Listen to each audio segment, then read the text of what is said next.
नमस्कार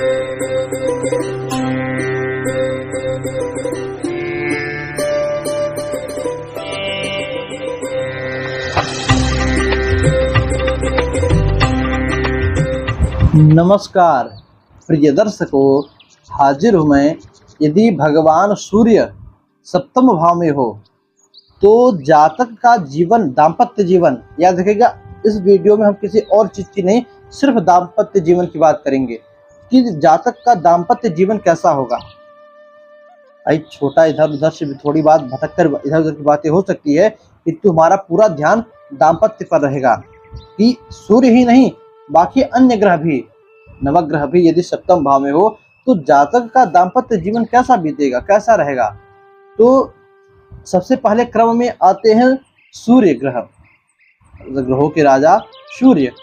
यदि ये सप्तम भाव में बैठ जाए तो जातक की दाम्पत्य की स्थिति क्या रहेगी, विवाह कब होगा, होगा कि भी नहीं होगा, जातक का स्वभाव कैसा होगा, किस स्वभाव की उससे उस पत्नी मिलेगी, उस पत्नी का आकृति चेहरा कैसा रहेगा और जीने वाली लाइफ वह कैसी रहेगी। तो आइए पहले भगवान सूर्य के बारे में जानिए। तो देखिए, जहाँ तक भगवान सूर्य की बात है तो सूर्य को आप सभी लोग जानते हो, वे एक जलते हुए आग का गोला हैं और इस समय मृगडाह का समय चल रहा है तो कितनी भयंकर गर्मी पड़ रही है आप सभी लोग देख ही रहे हो, झेल भी रहे हो, कोई कोई त्राही त्राही करके अपने प्राण भी दे रहे हैं।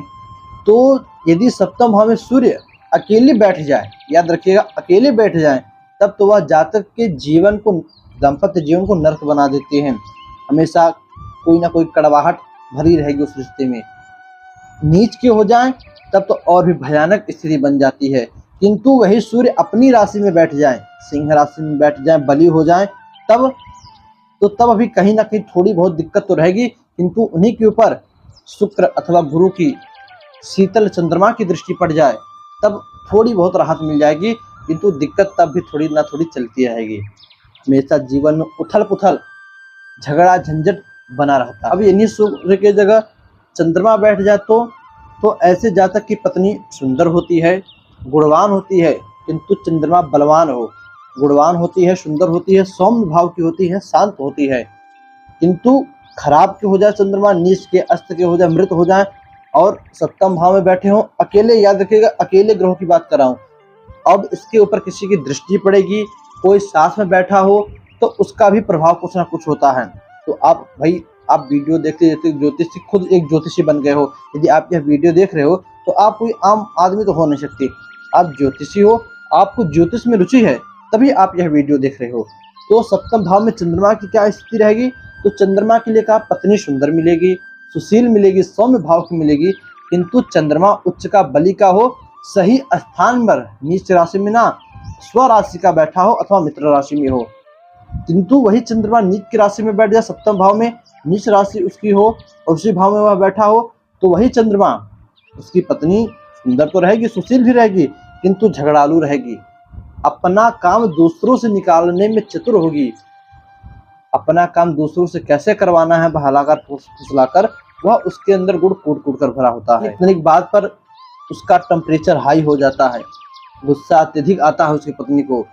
प्रिय दर्शकों, ऐसा जातक अपनी गृहस्थ लाइफ में सुखी तो रहता है, किंतु अंदर से बाहर सुखी रहेगा। जैसे घर पे जाएगा कि अब फिर झेलना है पत्नी का संकट, एक जो डर होता है वो डर उसके अंदर बैठा रहता है। तीसरा, मंगल देव बैठ जाए, ऐसे जातक की पत्नी क्रोधी होती है, अकेले मंगल, बलवान मंगल क्रोधी होती है, उग्र होती है, एनर्जी लेवल अत्यधिक होता है, हर काम धंधा करने में फरहार भी होती है, किंतु उस जातक के साथ उसका व्यवहार सही नहीं होता, हमेशा पत्नी अपने पति पर हावी रहती है। अच्छा, अब ये लड़कियों की कुंडली में बन जाए तो तब ये लड़कियों के साथ भी ऐसा ही होगा, लड़कों की कुंडली में बन जाए तो उसके पत्नी उसके ऊपर हावी रहेगी, लड़कियों की कुंडली में बन जाए तो पति उसके ऊपर हावी रहेगा। अब किंतु सामने वाले की कुंडली में कैसा क्या बन रहा है यह भी देखना जरूरी है। बुध देव बैठ जाए तो कैसा स्वभाव होगा, क्या होगा, बोले छड़े रुष्टा छड़े तुष्टा वाली कहानी हो जाती है, कब वो नाराज हो जाए कब खुश हो जाए कोई नहीं जानता। भाई बुध है कौन, तो राजकुमार है, तो पूरे राजकुमार वाला स्वभाव, जैसे छोटे बच्चों का स्वभाव होता है, जिसे जिद पकड़ लेते हैं ठीक उसी प्रकार का जिद होता है।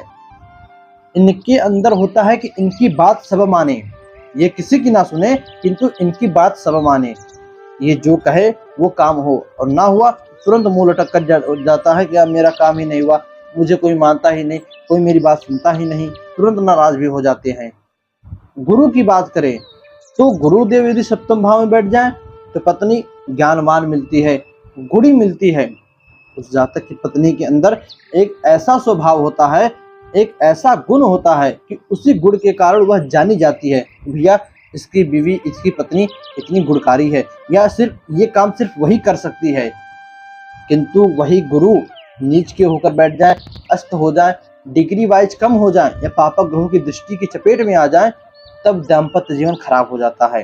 अकेला गुरु भी दाम्पत्य को खराब करता है, इनके साथ कोई ना कोई ग्रह बैठा हो तभी यह दाम्पत्य को सही से चलने देते हैं। प्रिय दर्शकों, गुरु के बाद शुक्र की नंबर आता है। शुक्रदेव कुंडली में सप्तम भाव में बैठ जाएं तो ऐसे जातक की पत्नी हर कला में माहिर होती है, चाहे घर में खाना बनाने की बात हो, घर सजाने की बात हो, बच्चों को संभालने की बात हो, माता पिता की संभालने की बात हो, सभी को संभालने में वह माहिर होती है। उसके अंदर हर एक गुण भरा होता है। किंतु इन्हीं शुक्र के ऊपर शनि की दृष्टि पड़ जाए, किसी पापक ग्रह की दृष्टि पड़ जाए, सबसे श्रेष्ठ खराब है शनि की दृष्टि, शनि की दृष्टि पड़ जाए तब ऐसी स्त्री पथ भ्रष्ट हो जाती है। पत्नी के कुंडली में है तो इसके स्त्री का पति पथ भ्रष्ट हो जाता है। कहने का मतलब है एक जोड़ी तो है ही, वह दूसरी जोड़ी बनाने के चक्कर में लगा रहता है, जहां भी उसे मिले तुरंत मुंह मारता है। भैया कुंडली में है तो देख लो, सावधान हो जाओ अभी से। वहीं पर सप्तम भाव में यदि शुक्र के बाद शनि देव बैठ जाएं, तब पहले बोला था सप्तम भाव पर शनि की दृष्टि हो तो विवाह देर से होता है। ऐसे जातक का सबसे पहले विवाह तो देर से होता है, इसमें कोई संशय नहीं। लगभग 30-32 की उम्र हो जाए तब विवाह का योग बनता है। ऐसे जातक के विवाह में संघर्ष होता है। यदि उसी शनि के ऊपर राहु केतु की किसी एक की दृष्टि, मंगल की दृष्टि हो जाए तो हमेशा मारपीट, झगड़ा, झंझट, यहाँ तक कि शनि, माफ कीजिएगा, शनि अंश बल से मजबूत हो तो वह जातक का विवाह संधि विच्छेद करा देते हैं, तुड़वा देते हैं, कहीं ना किसी प्रकार से वियोग हो ही जाता है। तो यदि आपकी कुंडली में ऐसा है तो आपको अपने जीवन काल में अपने दाम्पत्य के लिए निरंतर भगवान शिव की पूजा अवश्य करनी चाहिए। प्रिय दर्शकों, शनि के बाद राहु और केतु का नंबर आता है। राहु केतु की बात करें तो राहु बैठे तो एक बात तो आप ये जान रखिए कि पिछले जन्म में जो जिसके कुंडली में राहु बैठा हो वह जातक की मृत्यु किसी दुर्घटना से हुई थी, जिसे अकाल मृत्यु कहते हैं, दुर्घटना से हुई थी। दूसरी बात कि ऐसा जातक हमेशा अपने भ्रम में रहता है। राहु केतु में से कोई भी एक बैठ जाए तो भ्रमित होता है। भाई देखो, राहु जहाँ पर बैठेगा उसी से शास्त्र में केतु बैठेगा। अब राहु पहले में है तो केतु सातवें में होगा, और केतु सातवें में है तो राहु पहले में होगा। तो ऐसे जातक हमेशा अपने भ्रम में रहता है कि पत्नी का अफेयर कहीं और चल रहा है या पति का अफेयर कहीं और चल रहा है। एक ना एक भ्रम उसके जीवन को बिगाड़ कर रख देता है। तो यदि आपकी कुंडली में ऐसा है तो आप सजग हो जाओ। आपको किसी भी प्रकार का वहम अपने पति या पत्नी के ऊपर नहीं करना है। ये ग्रहों का प्रभाव है। आपके मन में बार बार ऐसी शंका आएगा कि इनका कहीं ये हो रहा है, कहीं अफेयर चल रहा है, कहीं ये हो रहा है, कहीं ये गलत दिशा में जा रहे हैं। किंतु आपको बचकर अपनी इस दाम्पत्य जीवन को अपनी इस दाम्पत्य जीवन को धीरे धीरे चलाना है। प्रिय दर्शकों, ये थी नवग्रहों की सप्तम भाव में बैठने पर स्थिति। सप्तम भाव में बैठे तो क्या कैसे बनता है, क्या फल मिलता है, क्या फलादेश होता है, उसकी जानकारी।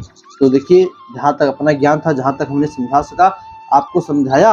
यदि अभी भी मन में कोई शंका बची हो तो कमेंट में लिखिएगा, वहाँ पर उस शंका का समाधान करूँगा। इजाज़त दीजिए, बस आज के लिए इतना ही। पुनः मुलाकात होगी किसी नए वीडियो में, किसी नए टॉपिक के साथ। तब तक के लिए नमस्कार।